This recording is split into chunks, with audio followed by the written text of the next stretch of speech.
42. Today is going to be the second last session. We are drawing very close to the Gospel of Mark. Okay, so we go on now with session 42. We are still on chapter 15. 16 is the last chapter in the Gospel of Mark. Today we dwell upon and reflect on the death of Jesus, how Jesus dies on the cross. In the previous session last Sunday, we had begun with the crucifixion and we had, gone through the history of crucifixion, how, the Romans devised how crucifixion evolved down the ages. It was not something that was brought in by the Roman Empire, but it was something that was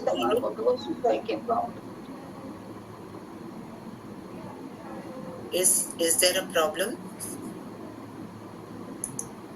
Okay, so it was not something that was invented by the Romans, but something that was borrowed, in fact, from the Assyrians, later on also the Persian Empire, and it was during Alexander's time when Hellenism, was spread all over to the east and west as well.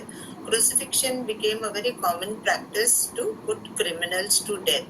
And when the Romans adopted it, in fact, they, became master practitioners of that wicked art by which, the way they perfected it in such a way to maximize the agony of the dying person. And we have seen how in the year 1968, there was an excavation that was carried out in the city of Jerusalem, wherein 8 ossuaries were found. I just request you, concerned person, to just mute yourself so that there's no disturbance. There were these ossuaries that were discovered by Vasilis Zafiris, and when he did a very detailed study about it with the help of all these osteologists and all, the entire horror of how crucifixion really could be so very brutal and could do a person to death. The whole horror of crucifixion came very alive with the discovery of that heel bone of a man called Yehohanan, which we have, very much in detail we have dwelled upon in the previous session. So here we go ahead with the next. We had stopped over here on what type of cross Jesus was crucified. We had already shared, in fact, I'm just repeating the slide so that we get the connection and go forward. We had shared that this Roman writer Seneca, who was also the tutor of the Emperor Nero, he mentions in one of his writings that, there were several types of crosses. When we talk about the cross, it is not one straight, cross like the shape that we are very familiar with. There were different types of crosses. There was also a very commonly used X-shaped cross on which, Saint Peter was crucified. It was called the crux diacusata, that is a crooked cross. But the one that was most commonly used and the one that was used in the case of Jesus was the normal one that we are used to, the crux emissa, the cross with the 4 arms. And Seneca tells us that not only were there different shapes of the cross, but Josephus further on tells us that there were different postures that could be taken to nail the prisoner to the cross. And we have seen in the picture of Yehohanan last time how, his body was in a very contorted sort of a shape. So it must have been a terribly horrifying death for the man. So it all depends on what kind of, what kind of method the execution squad would use on the prisoner. And normally the execution squad consisted only of around 4 to 5 soldiers headed by the Carniflex Serrarum. He was a man, who was in charge of that. Normally a centurion, as in the case we have seen of Jesus. So we'll go ahead from here. We also had stopped that, none of the gospel accounts tell us that Jesus was tied or nailed. In some cases, the criminals used to be tied, the arms used to be tied. Sometimes commonly nailed also, but we are not very sure. Sometimes only the hands would be, the forearm would be tied across the crossbeam. But in the case of Jesus, we know from, post-resurrectional accounts in the New Testament, we get the picture that Jesus was actually nailed. So we learn about him being nailed only from his post-death accounts in the Gospels and the writings thereafter. We go ahead now. Jesus was probably affixed to the crossbeam. Okay, that was the patibulum which he had to carry. So Jesus is very exhausted. He's already lost a lot of blood. There is no strength left in him. And it is Simon of Cyrene who is forcibly drafted in order to help him carry the cross. And Simon brings the cross there to Golgotha. So probably Simon of Cyrene must have been also an eyewitness, and we know how, being the father of Alexander and Rufus, that is the way he is named by Mark in the Gospel account, probably indicates that he was a very prominent member of the community in Rome. So probably Simon of Cyrene must have watched, okay, very closely how finally Jesus was put to death. So normally when the person reached the execution site, the soldiers would nail the person to the crossbeam. So here in the case of Jesus, he was nailed on his wrist probably, okay, and he was lifted by four poles and ropes, which used to be called the fucile. And with the body attached, the entire patibulum would then finally be nailed on the staurus, and it would be pulled and fixed upright into the position where it was supposed to be put in. So his wrists were nailed and not his palms, which would not carry the weight of a body and tear away, resulting in the body falling off the cross. So we can be very certain that Jesus was not nailed on the palms, but probably on the wrists. Sometimes criminals could also be, nailed a little above on the forearm. But in the case of Jesus, probably it was the wrist where he was nailed. In the early period of Christian art, when normally in a Christian art, whenever we have our crucifixes, it is very common that we will have, the feet of Jesus, the right over the left, and with one nail driven through the feet. But most probably, Jesus is likely to have been crucified with his legs straddled across the staurus like this. Okay, this was the most common way of nailing or crucifying a person. But how did this tradition of only 3 nails arise? In the early period, the first 3 centuries of the Christian era, when the passion narrative and all the traditions among the early Christians were being gathered into all the gospel accounts, and even those that did not make into the canon of the New Testament, we knew that 3 nails was a common accepted tradition. That is 1 nail, okay, for each wrist, and 4 nails was a common tradition, not 3 nails. So 2 nails for the wrist and 2 nails for either feet, okay, on either sides of the cross. It is only when Helena, Saint Helena, the mother of Emperor Constantine, who's supposed to have visited the Holy Land somewhere soon after the Council of Nicaea, which took place in 325. So likely between 326 to 328, she visited the Holy Land, and she came with a sole purpose, because she was a person who was a Christian with a very deep faith. She came to identify all the sites that were, sites where Jesus was supposed to have not only been born, like the Church of Nativity in Bethlehem and the Church of the Holy Sepulchre. So she came to identify the sites which were directly to be identified with the life and death of Jesus. So the Church of the Holy Sepulchre was one of them. So it is from the time when Helena came, this tradition of 3 nails, became a very common tradition, because she claimed that those nails and the true cross also was found by her. And that's how the Church of the Holy Sepulchre, today archaeology also proves that it is probably the correct site, where Jesus' tomb also rests. So this tradition of the 3 nails, it came only from Saint Helena. Prior to that, it was common accepted knowledge that it was 4 nails that were used to nail Jesus to the cross. Jesus was most likely crucified, as I said, in this position in the figure that is shown to our left. That would take 4 nails instead of 3. Now we go ahead with the chapter 15, verse 29 onwards. Those who passed by derided him, shaking their heads and saying, "Aha, you You who would destroy the temple and build it in 3 days, save yourself and come down from the cross. Okay, look at the passers-by. They are all joining in making a mockery of Jesus as he's struggling, dying on the cross, suffering and undergoing this excruciating pain, and the people cruelly mock him. In the same way, the chief priests, along with the scribes, were also mocking him among themselves and saying, "He saved others, he cannot save himself. Let the Messiah, the King of Israel, come down from the cross now, so that we may see and believe." Those who were crucified with him, the two bandits on either side, also taunted him. So we see four parties are all joining in, okay, making a mockery as Jesus is inhaling his last breath. If we believe Mark's account that maybe around 9 o'clock in the morning, Jesus must have walked towards Golgotha.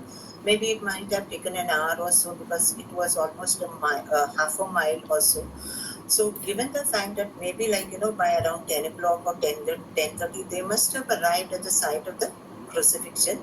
But till 3 o'clock, Jesus is undergoing this agonizing pain.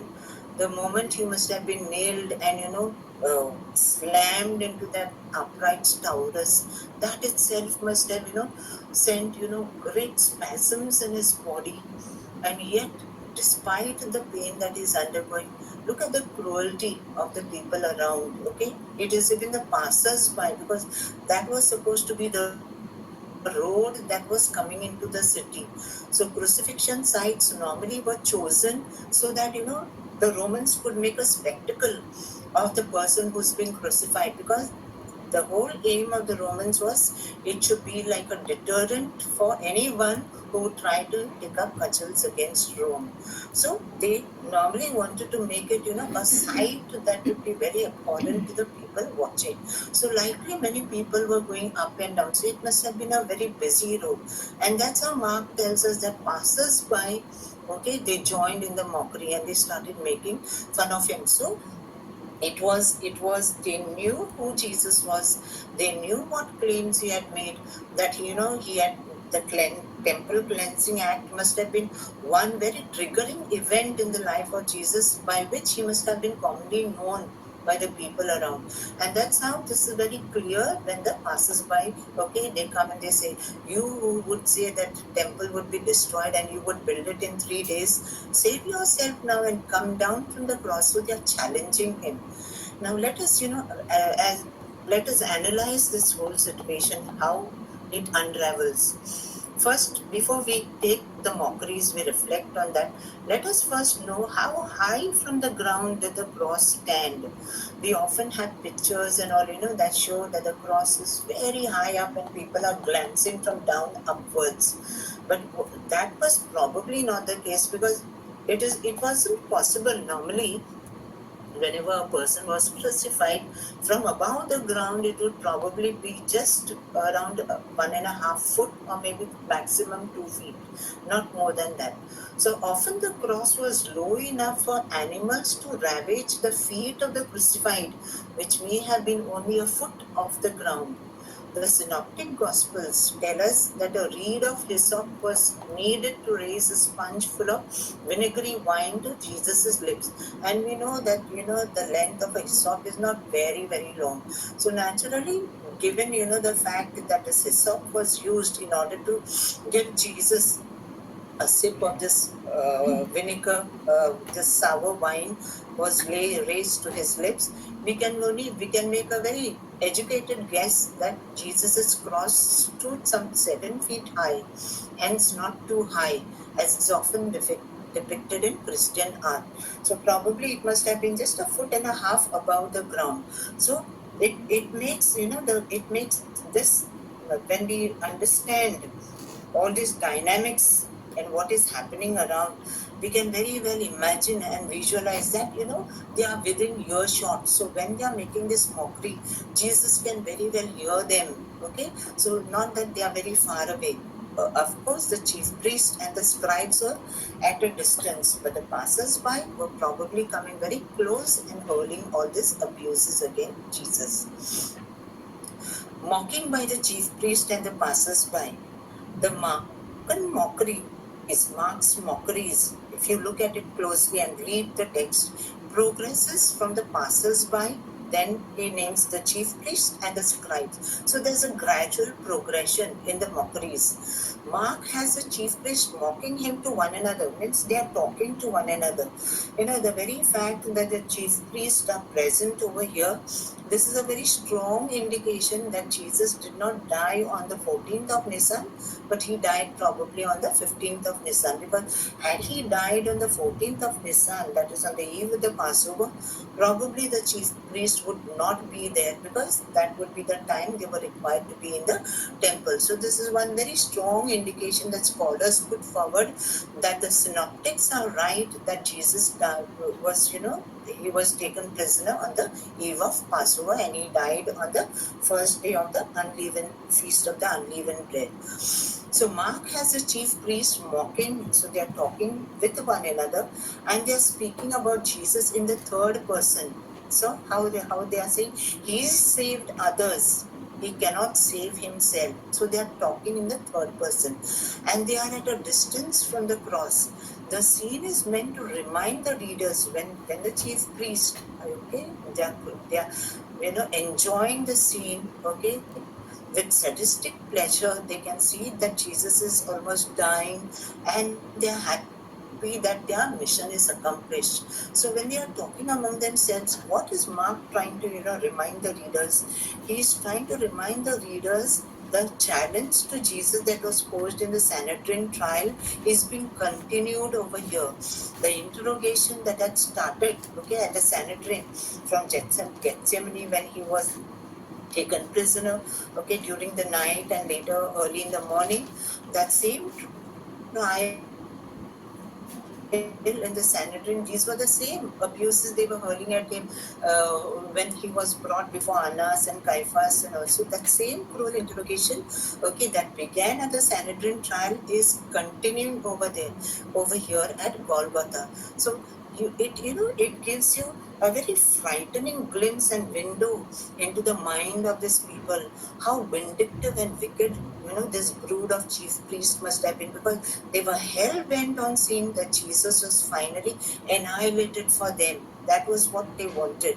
But we will see how God finally vindicates Jesus. Okay, their cruel interrogation that began at the Sanhedrin trial is continued here as they mock him as he hangs on the cross, but will be the ultimate subject of God's vindication of Jesus after he dies. We will see later on when Jesus is dying and when he gives out his last breath in the rending of the veil of the temple.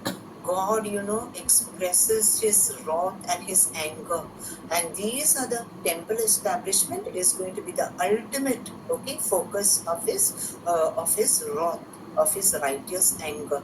So it is later on we will see that God actually vindicates Jesus after he dies. The challenge to save himself or be delivered. Let us elaborate a little more. They're challenging him. You saved everybody. Why don't you come down now and save yourself? And we will believe. Now there is a challenge that runs in the mockeries hurled at Jesus, that Jesus should save himself, come down from the cross, or be delivered by God. So clearly they are mocking, okay, and they are trying to sort of trigger a response from Jesus. But Jesus knows, he knows that he has said yes to the will of his Father, and nothing in the world is going to deter him from his path. So clearly here, when the chief priest and the scribes and also the passers-by are mocking Jesus, there are motives derived from the gospel accounts of Jesus' ministry. Okay, you remember when we had done several of the narratives of Jesus' this healing ministry, healing, preaching, all the exorcisms that he carried out in Galilee and also later on, not so many in Jerusalem, but all across Galilee and beyond. Okay, he saved, when these people are talking about he saved others, it brings in a range of saving actions of Jesus.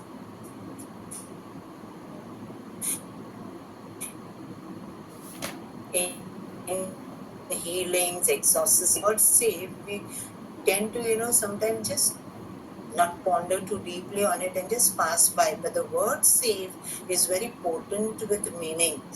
Okay, the gospel use of save for Jesus delivering people from death is very, very significant here. So here he saved people. We know he even brought Lazarus back to life, and so too the son of the widow of Nain, when we see in the Gospel of Luke.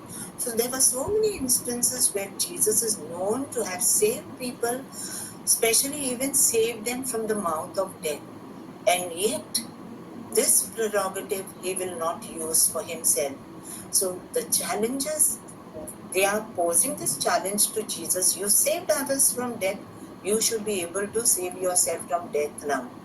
But the challengers have no knowledge that Jesus' admonition, his exhortation to his disciples, had exactly the opposite import. They are saying, no, save yourself. But what did Jesus teach his disciples?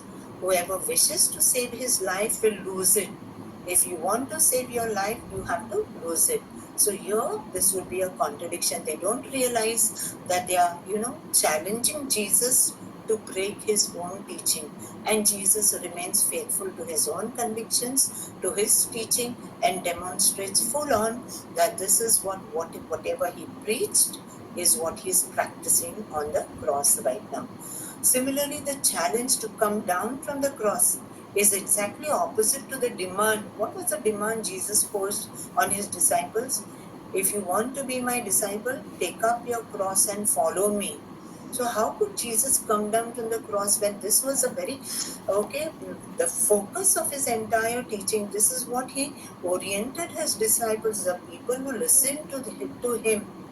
This was his core message, that if you truly want to do the will of God, you have to take up the cross and follow him, the way he has done.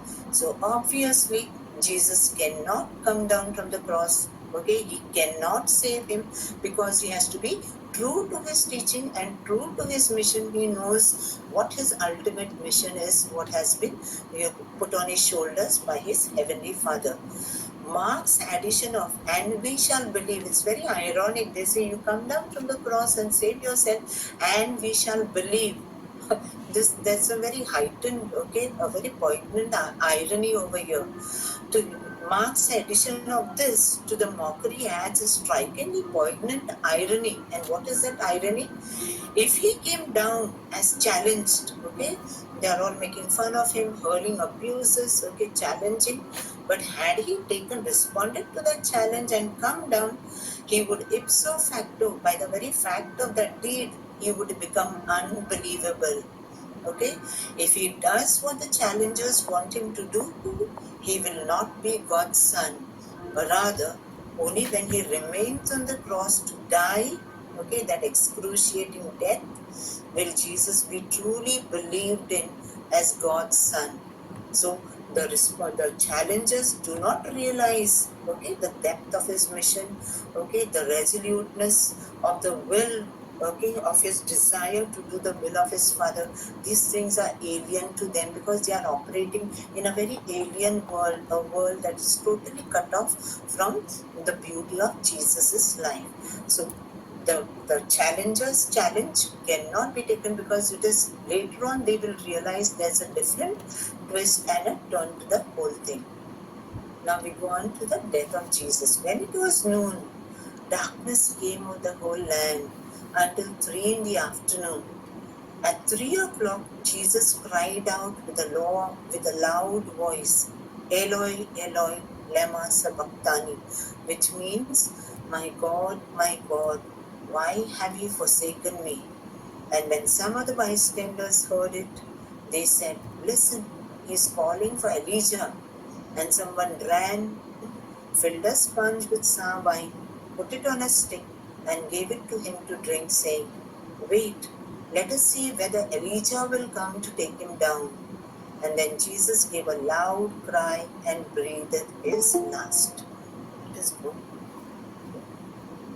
When it was noon, darkness came over the whole land until 3 in the afternoon. So Mark is telling us very specifically that there was this very strange phenomena. This normally happens only when there's an eclipse. Okay, we know that when there's an eclipse, we will have this darkness. Okay, when the sun will be eclipsed by the passing moon. But eclipses will normally last only for a few minutes. It's very rarely like you will have this phenomena of darkness at noon, which lasts till 3 o'clock in the afternoon, almost 3 hours. Now, when Mark is telling us about the darkness that came over the land before Jesus died, there are very rich 14 motives behind it. In the Old Testament, the prophet Amos and also Malachi talks about this phenomenon of darkness at noon. And when they talk about this type of phenomenon, it also happened during the plagues of Egypt, during the Exodus. These are passages in the Old Testament which are a common, which have common motives signifying the coming judgment of God. So darkness at noon was considered to be, the judgment of God descending on the world. Okay, so Mark is specifically telling us that from noon onwards, okay, there was complete darkness over the whole land. At 3 o'clock, Jesus cried out with a loud voice, Eloi, Eloi, lema sabachthani, which means, my God, why have you forsaken me? Okay, Matthew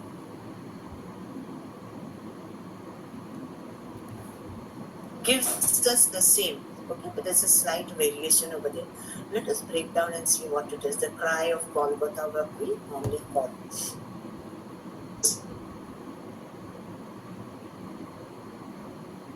Mark tells us that when he said this, he died. Jesus' prayer is quoted here in Aramaic by Mark. Like Mark is very famous for a lot of Aramaisms, because he has to explain all this term to his audience, because not all of them were Jewish. There were other people also in the community in Rome. So he specifically has to give them the meaning. So here Mark is giving the meaning, my God, why have you forsaken me? When you look at his words, Matthew, as I told you, gives it slightly different using Eli, Eli. Now, these are the opening words of Psalm 22, and I've put out here, side by the text of Psalm 22.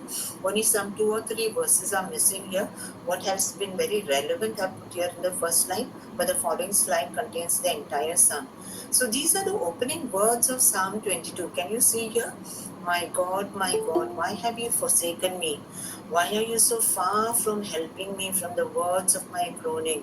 And the psalm continues. So as Jesus hung on the cross, he must surely have prayed Psalm 22. Mark is not telling us the whole thing, but we have to remember the fact, that Jesus, as a very observant Jew, was very much used to praying the Psalms. So as Jesus hung on the cross, he must surely have prayed the Psalm 22, which must have come naturally to him, especially at this moment of extreme suffering, because Psalm 22 is that one very peculiar psalm. It is a psalm of the righteous sufferer, that we have talked about earlier also in chapter 14, verse 34. And now again here, it's being repeated. So many of the elements of Psalm 22, when you read through the entire text of Psalm 22, it is like, it is very tellingly fitting into the crucifixion scene very well, because there are certain phrases, there are certain groups of words here in the text of the Psalm, like in the dividing of the garments, casting lots for his garments. It looks like it was a prophecy foretold in the Old Testament, which is actually unfolding now here at Golgotha in the death of Jesus. And this must have been one of the things when Jesus died and after the resurrection visions, the close followers of Jesus, they realized that not only Psalm 22, also Isaiah chapter 53 and so many other songs, the suffering servant songs, all the 4 in the book of Isaiah, they when you go through the text of them, it looks like as if somebody wrote those words with, seeing actually the suffering that Jesus was undergoing right now here at Golgotha. So when Jesus was undergoing this extreme suffering on the cross, Psalm 22 must have, easily come to his lips, and Mark gives us just the starting of it. There's one particular very telling phrase about casting lots for his garments, which is mentioned here in the psalm.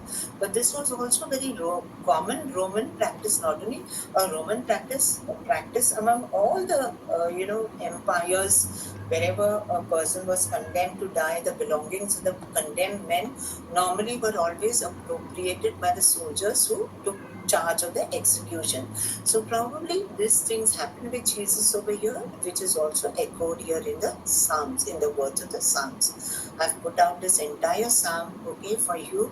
There are certain verses which, literally tell you how Jesus must have actually suffered. Like, for example, if you look at verse 14, I am poured out like water, and all my bones are out of joint.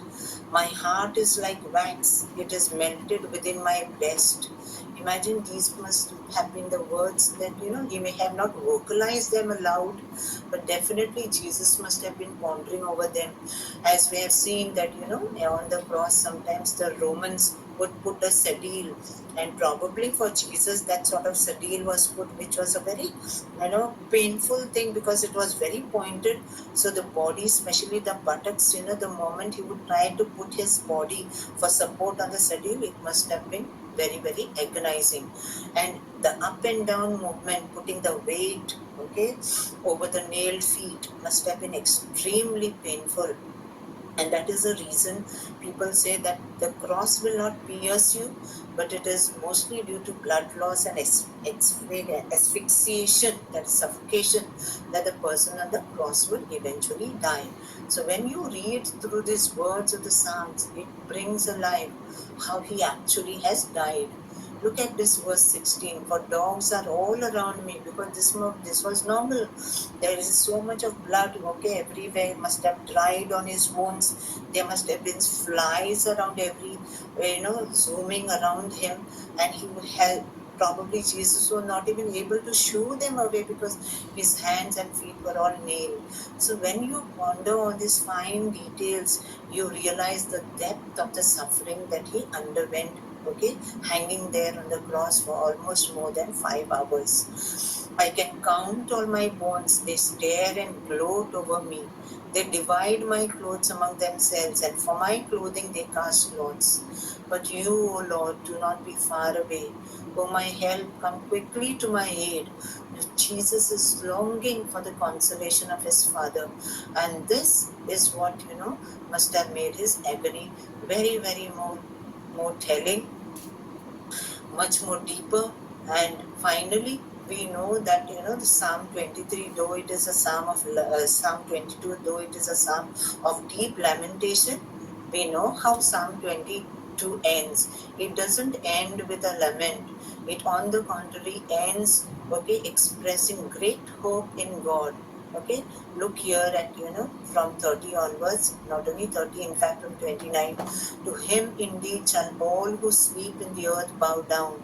Before him shall bow all who go down to the dust, and I shall live for him. Posterity will serve him. Future generations will be told about the Lord and proclaim his deliverance to a people yet unborn, saying that he has done it. So when Jesus is reciting Psalm 23, we have to also remember, though he's feeling absolutely forsaken, and the cry of Golgotha, reverberates and expresses this extreme sense of loneliness and being forsaken. But the end of Psalm 23, we know Jesus knew that God would ultimately vindicate him.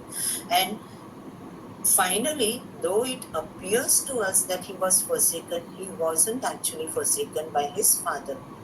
Praying the Psalms was an integral part of Jesus' prayer life. He prayed the Psalms regularly, just as most Jewish people did, in their synagogues. So Jesus definitely knows how the Psalm is ending, with the psalmist not being forsaken. but by God vindicating him in the end. So Jesus knows how it is all going to turn up in the end. And that's why from these beautiful words, my God, we often, try to, reflect only on that sense of being forsaken. But we have to remember the very words that, he cries out.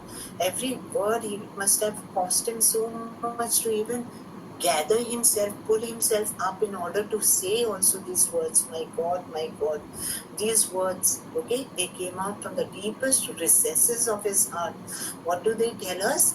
That deep down in his heart, though he cannot feel any consolation, he cannot feel the presence of his Father around him. What has started in Gethsemane has reached its zenith over here. But that firm belief that God will vindicate him and that his Father continues to bear and suffer along with him is what makes Jesus cry out as, my God, my God. These two words, okay, gives us a deep window into what he really felt about his Father.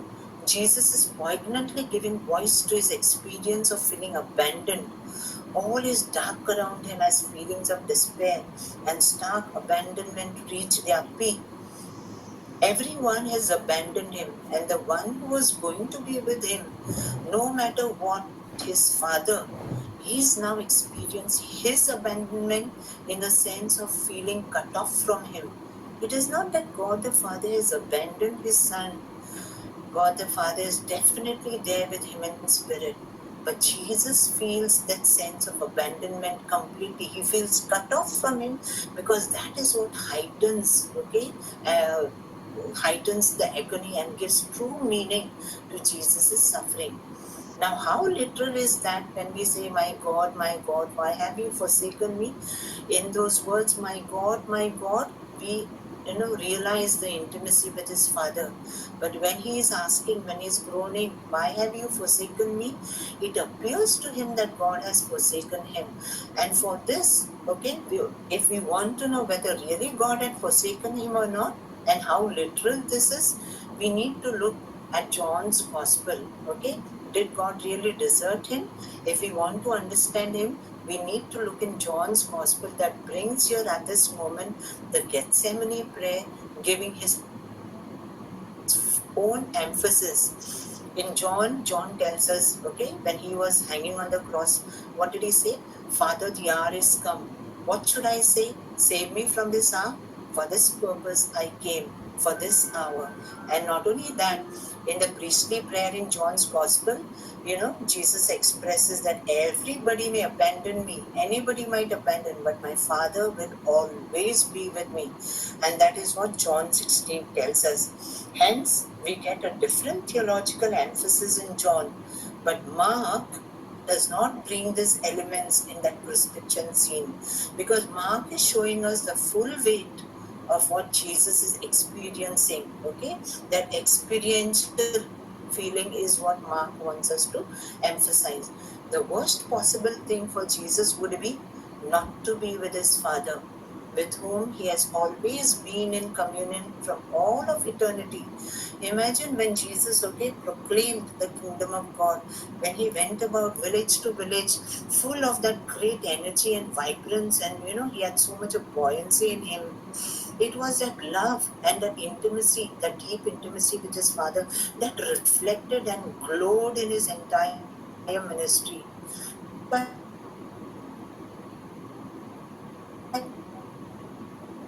some of the preachers, when they analyze the cry of Golgotha, of Jesus asking his Father, why have you abandoned me? Many preachers make a very wrongful before he died and after that, okay, as Jesus' momentary separation from the Trinity, which is not so.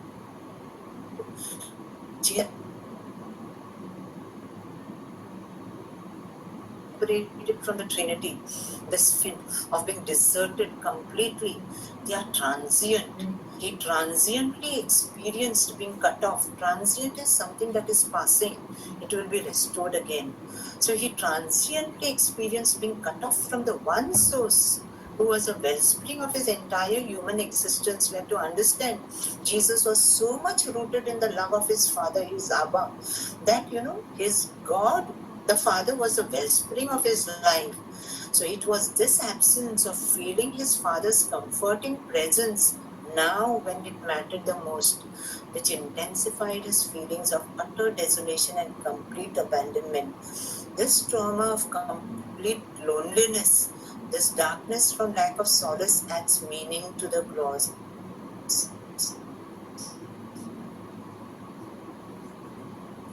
John tells us very beautifully from the beginning, okay, from all eternity, he was the Logos. He came down to earth, okay, becoming the Word of God. So he was there with his Father from all eternity, and now he cannot feel the comforting presence of his Father. When his suffering is at its peak, his comforting presence is nowhere near. It was his dark night of the soul, which began from Gethsemane and now culminating at Golgotha. So, this feeling of alienation from his Father must have ripped his soul more than the physical pain that tortured him. It is one thing, all throughout the ministry, you and I might ponder.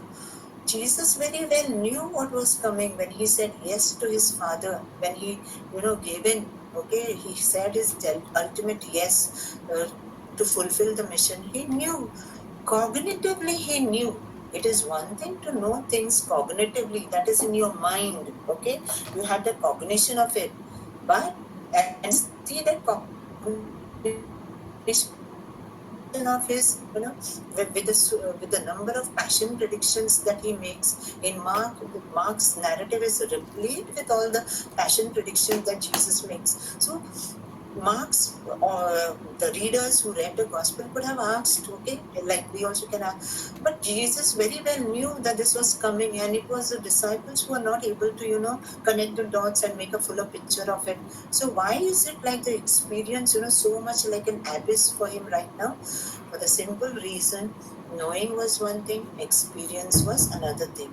So now what is going on, okay, is fully experiential, with the full weight of suffering now crushing Jesus to death. So all that he knew cognitively is now being experienced to the full extent by Jesus. When some of the bystanders heard it, we are going ahead with the gospel passage, verse 35. When some of the bystanders heard it, they said, okay, when they heard that cry of Golgotha, okay, when Jesus was calling out, Eloi, Eloi, lama sabachthani, they they heard it full on. So they began to say, listen, he's calling for Elijah. And someone ran, filled a sponge with sour wine, and put it on a stick and gave it to him to drink, saying, wait, let us see whether Elijah will come to take him down. So when he was crying, okay, so as we have just read the gospel passage, people thought that he was crying out, okay, calling out Elijah. Now, Eloi, Eloi doesn't sound very much like, Eliyahu, because in Hebrew, Elijah is an anglicized word. In Hebrew, the prophet Elijah was called Eliyahu. So when we read the gospel account of Matthew gives us Eli, Eli, which comes very close to the name of Elijah in Hebrew, that is Eliyahu. And that is why the people must have thought that he's calling out to Elijah. Now, why did people make this connection that maybe he's calling out to Elijah? Okay, he was calling out to his God, to his father. But because the word began with Eli, Eli, they are making this connection. But there was a reason behind it. Elijah was supposed to come back as prophesied. We have seen in the book of Malachi chapter 4. He was supposed to come back on the great notable day of the Lord. The day of the Lord was that, OT motive, wherever God's wrath would unleash, where God would take vengeance for the wrongs that were done by people. That was considered to be the day of the Lord. So this day of the Lord was a deeply accepted motive in the Old Testament, where people knew that God, would he would vindicate the righteous person who was suffering at the hands of the unrighteous. Even the book of Sirach, a pre-Christian Jewish book in the Bible, also talks about Elijah coming and preparing the way. So this notion of Elijah coming before the Messiah coming, this was known, okay, to all the people. So this was a common motive among the people. So when they heard this cry, they probably thought that he's calling out to Elijah, because there was another reason also. There was also other Jewish traditions, not only these books of the Bible, which foretold that Elijah would come back again, because Elijah did not die; he was taken directly to heaven on the chariot by God. So it was, common knowledge among people that Elijah would come back again before the true Messiah came. And one of the richest Jewish traditions about Elijah was that he was a helper of the rabbis in distress. And this tradition was very greatly developed much after the temple fell in 70 AD and all the Talmudic literature was being gathered. Elijah was, considered to be a sort of an angel figure, and especially among the rabbis, because Elijah was known to have his own followers. He had a sort of a conventicle where he had his people, like, how we have the sages all live together. So more or less during his lifetime, Elijah had a community of his own disciples, of which Elisha was one of them. So the rabbis always considered him to be like an angel figure, their patron, sort of patron saint, like how we have in our Catholic tradition. So he was like an angel figure who would always come to the rescue of rabbis in distress. So when the people heard, okay, Eli lama sabachthani, they started making a mockery of Jesus even more. Oh, let Elijah come and help him. He claims to be this and that. So let us see if Elijah will come and take him down. Because Jesus himself was a respected rabbi. He was accepted as a rabbi by the people, and he was very much held in high reverence, especially the people in Galilee and around. So they thought that maybe he's calling out to Elijah just like, any other rabbi would do when in distress. But there is great irony in this. And what is that irony? They have already killed Elijah, not exactly the people who are mocking him, but the temple establishment of the day has already put Elijah to death. Not only the temple establishment, they have connived, but we know that when we are talking about Elijah, when for Jesus, who was Elijah, he openly had declared John the Baptist was Elijah. Redivivus means he was a version of Elijah who would come back again. And so Elijah isn't there to hear him, because Elijah has already come and the establishment of the day has put him to death. And that is the irony when the people are saying, look, he's calling out to Elijah, but Elijah is not there to hear him. There's one important, when we reflect on the passion of our Lord, upon the passion narrative, we often focus a lot on the pain that Jesus has undergone in order to have paradise open for us. But there is one very important element in this entire story of the crucifixion that is unfolding at Golgotha. And what is that? As Jesus is suffering on the cross over there, excruciating pain, he's going up, he's coming down. Every gasp of breath that he's trying to take, it feels like eternity. Looks like this is going to be the last one. So we can imagine the amount of torture he has undergone, and he's very close. Okay, he's going feeble, no more energy left in him, and in complete pain and unbelievable agony, something that is very difficult for us to comprehend. But the important part is, as Jesus is suffering on the cross, don't you think that God the Father also suffered? When there are theologians who talk about God's pathos. What is pathos? Pathos in Greek is deep feelings. So God's pathos in the Bible refers to God's deep emotional involvement and responsiveness to human actions and the world's suffering. And particularly this is evident in the writings of the prophets Hosea and Jeremiah, and in Jesus' ministry also. So the heart of God was definitely revealed in Jesus's ministry, but it is also revealed in the writings of this great prophet, especially Jeremiah and Hosea. Okay, this concept of that, a God who feels for us human beings much more than we can feel for him, something that is incomprehensible to our human minds. God has deep feelings for us, and he gets involved emotionally in our lives and responds in equal measure. So a God who is capable of such deep feelings, wouldn't that father who loved his son so dearly, would not he also have suffered as his son was suffering and dying on the cross? When we talk about this pathos, in particular in the 19th and 20th century, later on in the 20th century, there was one particular scholar, Abraham Joshua Huskell. He's written a beautiful book called The Prophets, and you must read this. He brings out beautifully the suffering that God undergoes when we become, unfaithful to Him. So He's a God who tenderly, loves us. Okay, he's a passionate God and he wants that type of relation with us. So he's a God who feels grief, feels anger and love. And this idea was totally in contrast with the ancient Greek ideas. For the Greeks, they always felt that gods cannot be capable of any emotion, and they used to call it impassibility. That is, God is not capable of feeling any emotion.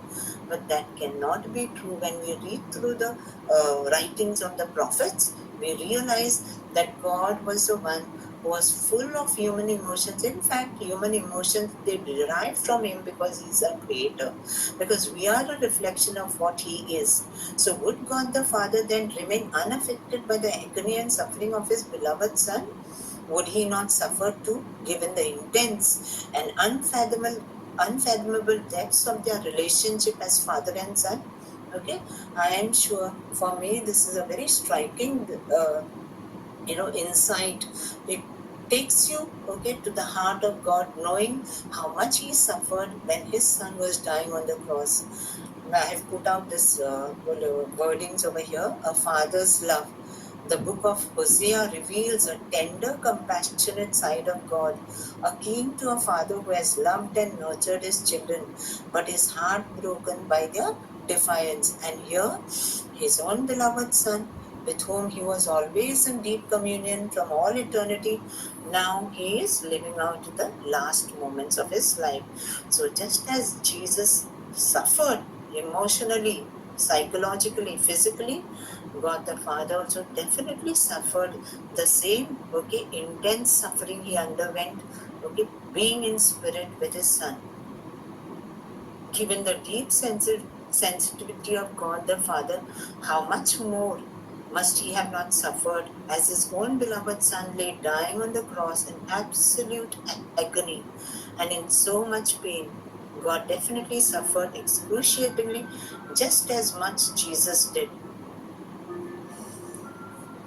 Then Jesus gave a loud cry and breathed his last, and the curtain of the temple was torn in two from top to bottom. Mark tells us that Jesus dies on the cross. And when that happened, he tells us that the veil of the temple is torn into from top to bottom. Now, as Jesus hung on the cross, remember the people were all making fun of him. Oh, you are the one, you said you would destroy the sanctuary and you'd build it in 3 days. But ironically, when the veil of the temple is rent in two from top to bottom, the people have been mocking him just a while ago, among other things. It is like as if God is telling him, you who said you would destroy this temple and in 3 days build another, well, there is going to be a new temple now. And in 3 days, the temple of his resurrected body is going to be there for all eternity. The temple of Jerusalem is not yet destroyed at this moment. It is the veil of the temple has been rent into two, but it already bears the mark of the coming destruction. Judgment is coming for the temple for what men did to God's Son. Okay, so in the rending of the veil, it is an act of great symbolic significance. Let us see what it is. So over here, when Mark tells us the veil of the sanctuary was rent into two from top to bottom, it is a reference to Jesus being vindicated by his Father. All this while, all the challenges were making mockery of him. The chief priests, the scribes, the passers-by, hurling abuses at Jesus. But now the tables are going to be turned. The rending of the veil of the sanctuary has, in one way or another, okay, destroyed that holy place.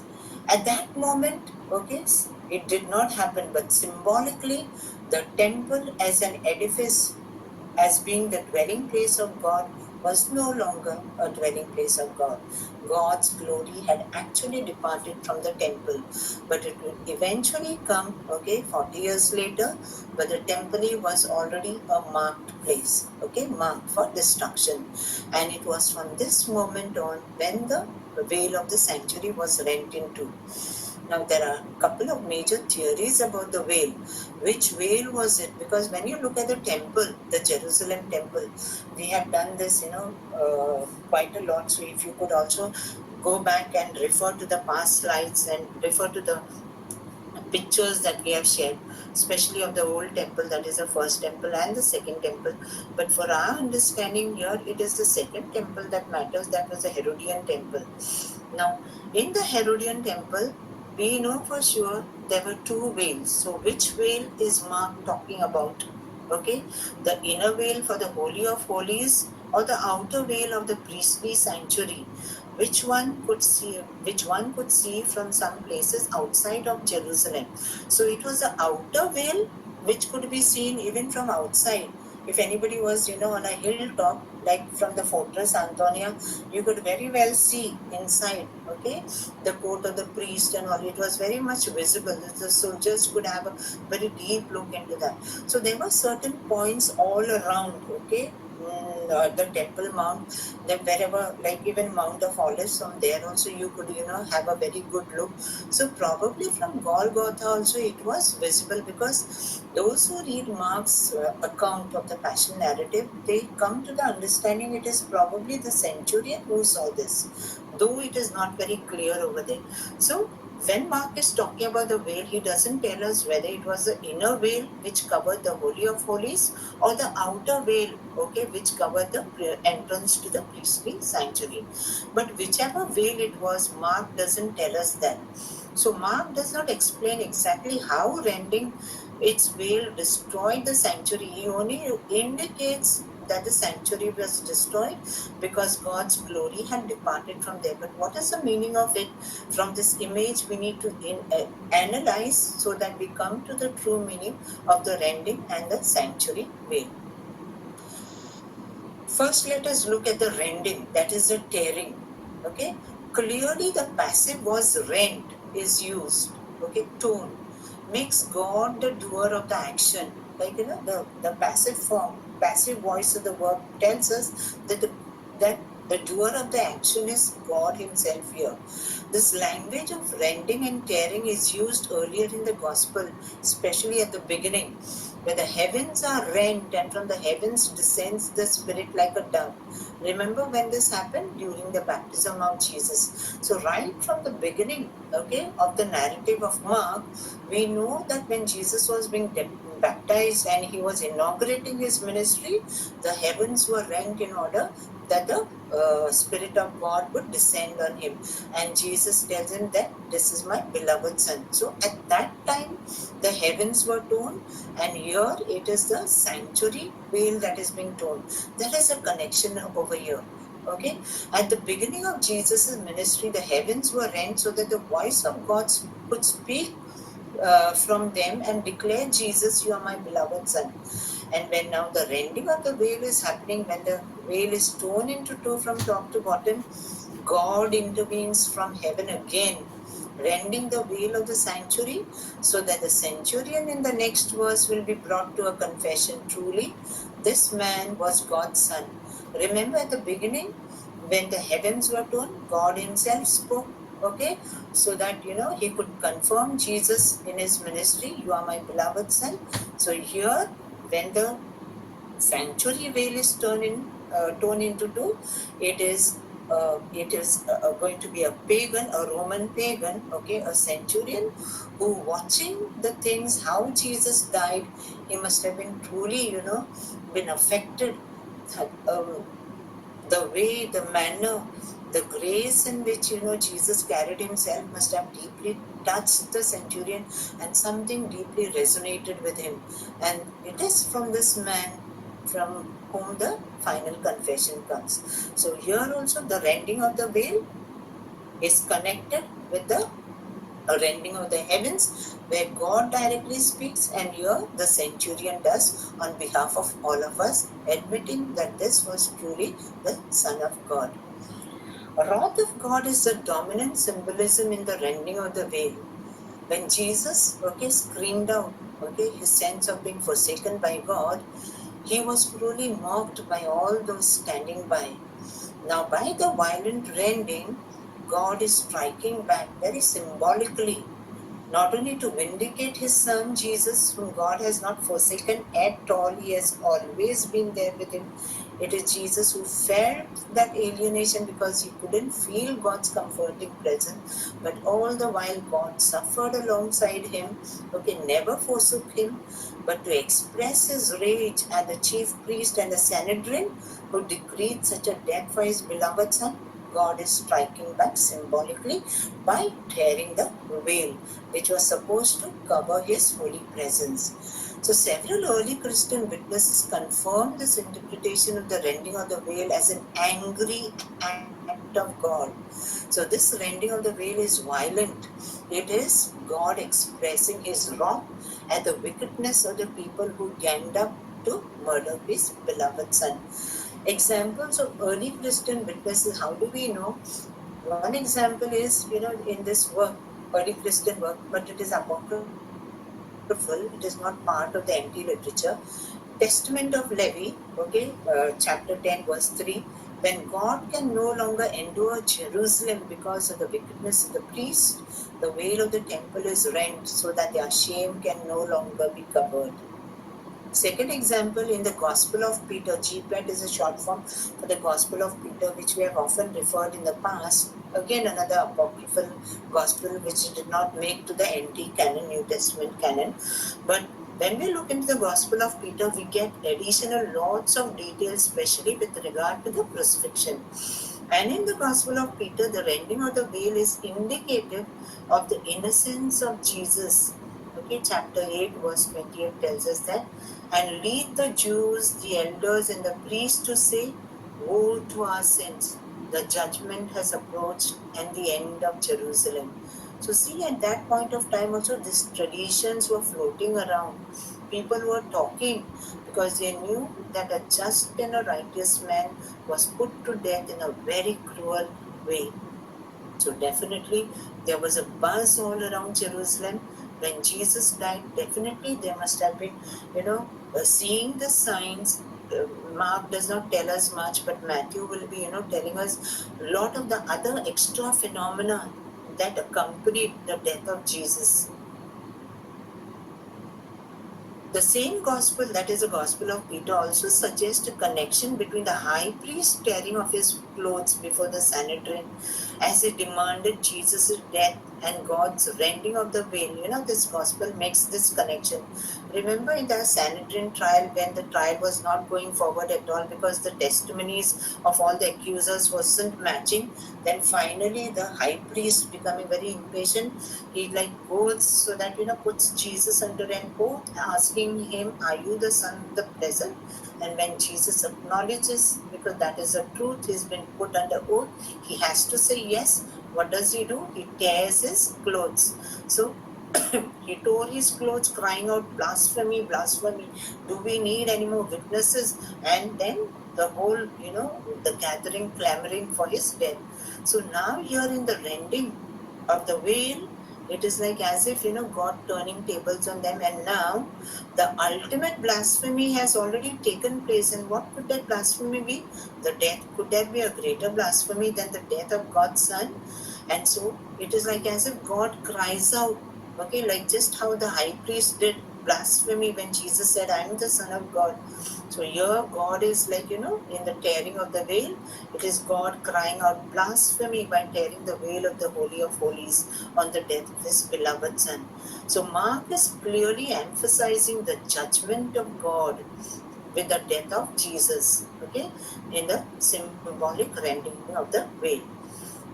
And not only wrath, but the element of wrath is, of course, the dominant symbolism in this act, God's act of rending the veil, but there's also an element of sorrow at what has happened to Jesus. In the Old Testament, rending could also symbolize sorrow or mourning over the death of a loved one.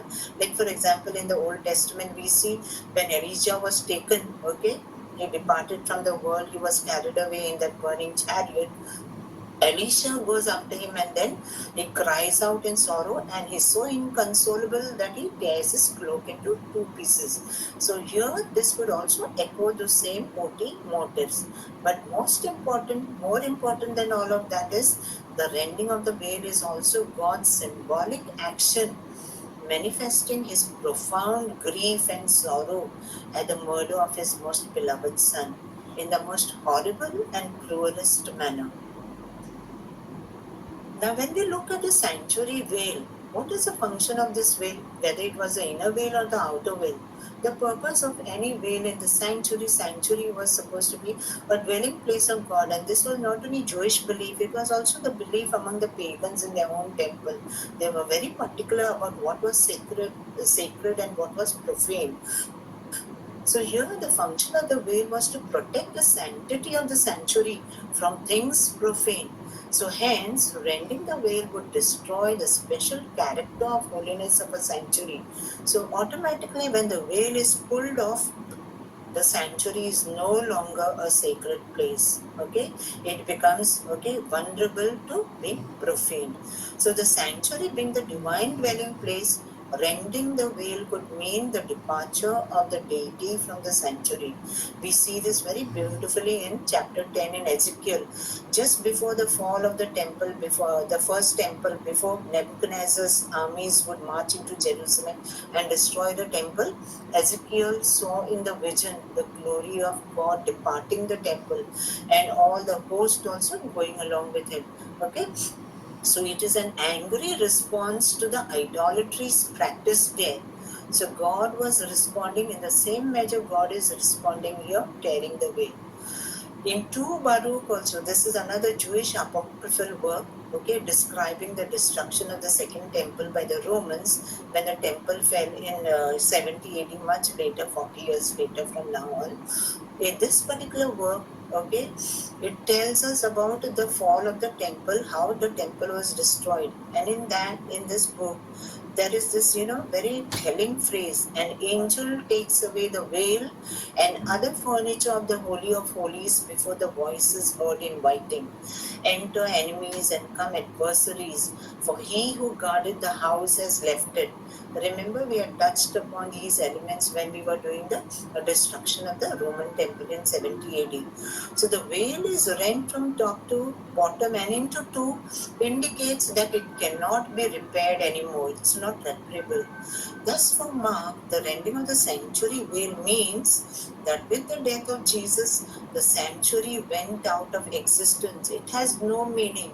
It is there as an edifice. It does exist. It will come down only in 70 AD with the destruction, but it has lost its significance and meaning. The building that continued standing there was no longer the dwelling place of God.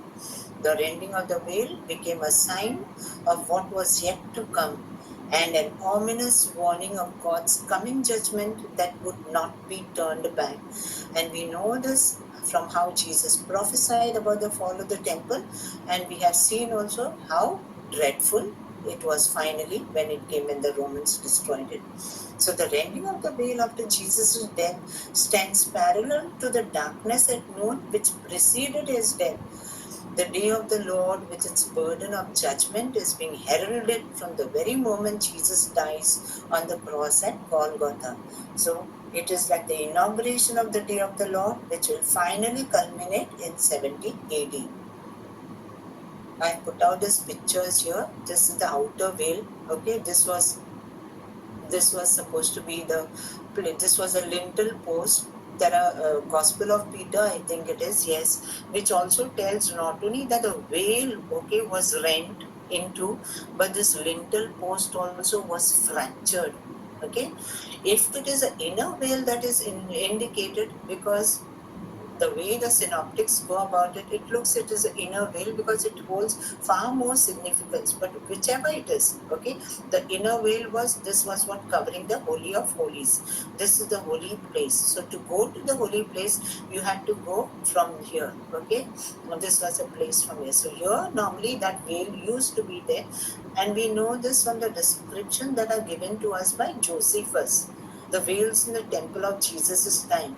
The veil had a special significance in the Herodian Jerusalem temple, and scholars surmise that the evangelists knew the significance of it, and that is why Mark elaborates it. So, according to the biblical scholar, this Father Fitzmyer, there were 13 curtains or veils in the temple.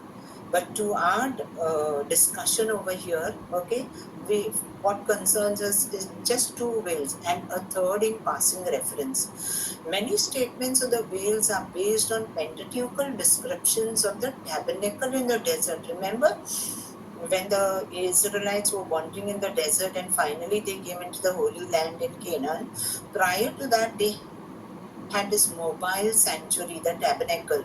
So much of the descriptions that are there, okay, since it was a mobile sanctuary, curtains played a very important role as dividers, okay, which was supposed to be the sacred spot. So to mark out, okay, to make the distinctions, curtains played a very, very important role by the very nature of the tabernacle being a mobile sanctuary.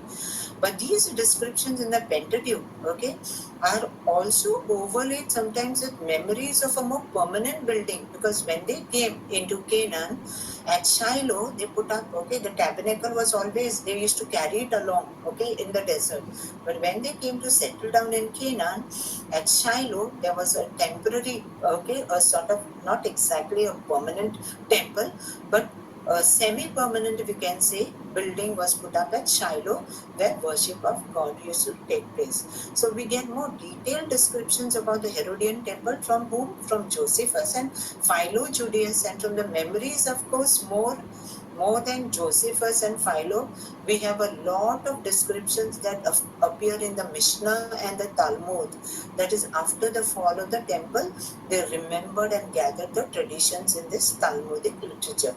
But for our present narrative, for our discussion about the rending of the veil, 2 or 3 veils only matter. The innermost, okay, we know that the sanctuary was divided into sort of 2 rooms or spaces. The portal led into the holy place called the Hekal, and at the end of the Hekal, the holy place, okay, the court of the priest was called the Hekal. And at the end from the Hekal, okay, when you went further on, then that was that big curtain that was covering the Holy of Holies, which in Hebrew was called the Dabir. That was supposed to be the place where God resided. Now, these 2 veils that concern us are, of course, I said the outer veil and the inner veil. But there's also a third veil which was during the time of the tabernacle days. There used to be something called the precinct veil. At the very entrance to the whole sacred compound or camp during the wilderness wanderings used to be the precinct veil. But this has no, okay, this doesn't have any relevance to what we are going to do. Uh, when we ponder on these veils, the word that is used in Greek in the Passion narrative is katapetasma. Now, this word in Greek is used for both the outer veil and the inner veil, okay, commonly. So, readers are left to wonder when Mark is talking about the rending of the veil, which veil is he actually talking about, the inner or the outer? But we have to also see that in the vocabulary that is used in the Old Testament, this word katapetasma is used sometimes for both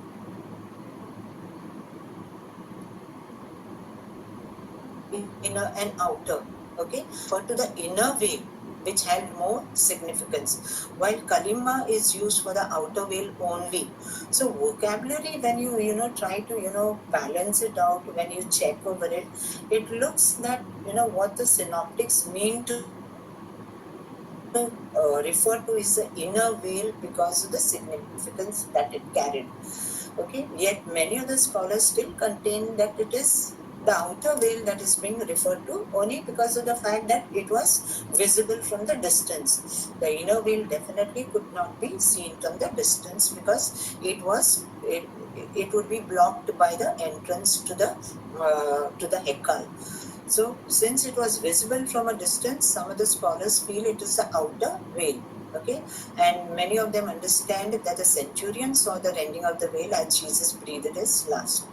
So, does it make any difference to our understanding which veil it was, the inner or the outer? It does, because both of them had special significance. Okay, one scholar depicts the outer veil as a huge linen draw curtain in an entrance porch that was 90 feet high. Remember, I showed you that, okay, that big door.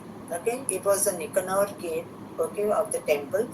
So definitely that was a very huge bronze door, and there was that curtain.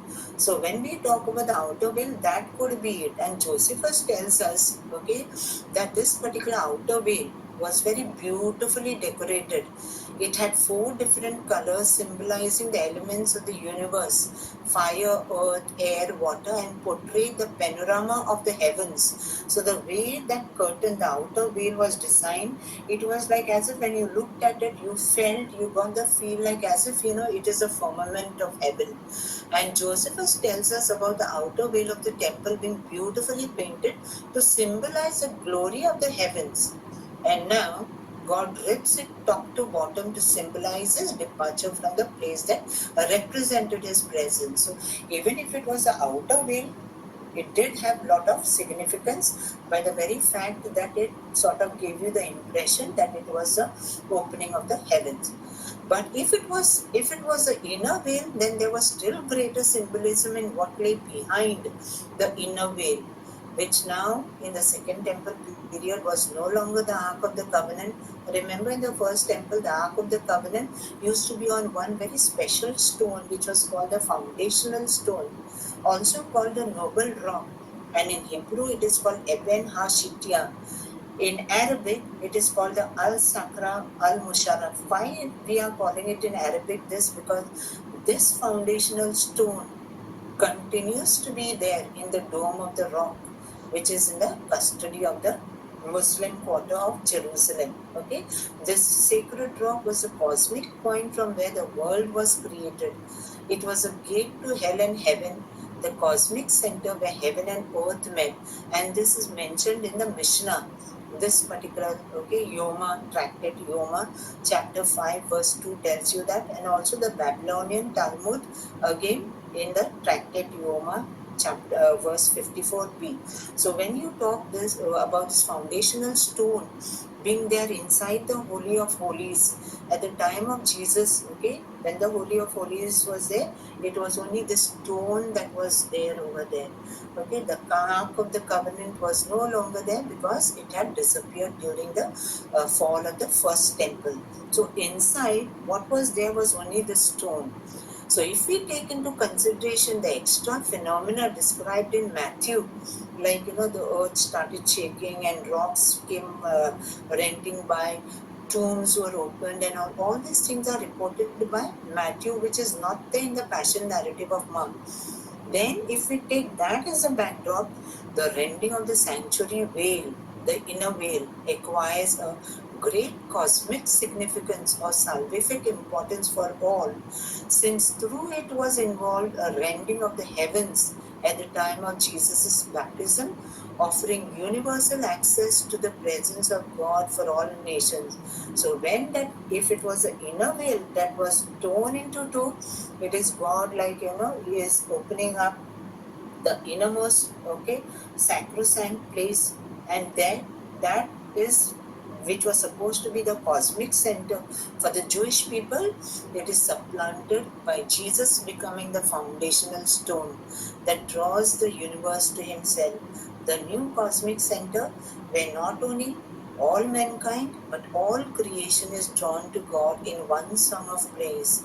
So you see, can you draw the connection? When Jesus was praying Psalm 22, it has reached its final triumphant cry of vindication in the rending of the veil, which has been an act of God to vindicate his beloved Son.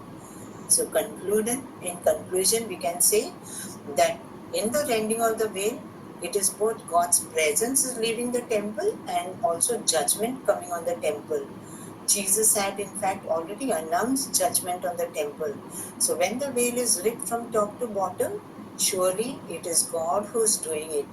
The temple establishment is being judged, and Jesus prefigured all this in chapter 11, verses 15 to 12, in the temple cleansing episode. We have seen that he had also announced it in the Apocalypse, okay, where he said, okay, that he said within this generation is going to happen. Okay, these are his words. And what could be more sacrilegious than the murder of God's own Son by miscarriage of justice by power-hungry people who are interested in their own station than they were in this person, the person of Jesus, who's doing things God's way. They can see it very well. His miracles, his healings and exorcisms all pointedly indicated God was at work in him, and yet they refused to heed. They murdered him for their jealous envy and insatiable greed for power and rooted wealth. There are Jewish sources that talk about a generation of omens prefiguring the destruction before the temple was actually destroyed in 70 AD. Okay, so this is it. So if it is the inner veil, it has great cosmic significance. God has rent, okay, God has torn off the veil of the innermost sanctuary where he was supposed to be abiding, and that has been supplanted by the new covenant that Jesus has inaugurated with his blood. This is the last slide. This is the picture of the foundation stone. Okay, this used to be the place, okay, where the Holy of Holies was. This is now, okay, in the Dome of the Rock in Jerusalem at the Al-Aqsa Mosque. Okay, the foundation stone is within the Dome of the Rock in Jerusalem, believed by Jewish tradition to be the bedrock of Mount Moriah. This is supposed to be the place where Abraham had brought his son Isaac to be sacrificed, Mount Moriah. So this is the traditional belief, and that is why this is considered to be the place where God started his creation. The stone served as a location of the Holy of Holies, the innermost sanctuary of Solomon's temple, where the Ark of the Covenant was kept, and also in the second temple with no ark but just the stone being there. Today you can see this stone at Al-Sakra Al-Musharraf in Arabic is considered a sacred site by both Jews and Muslims, with the latter revering it as a point. Muslims believe that it is from this point, okay, the Al-Sakra, from here that Prophet Muhammad ascended to heaven during his nightly journey. So with this we come to the end of today's session.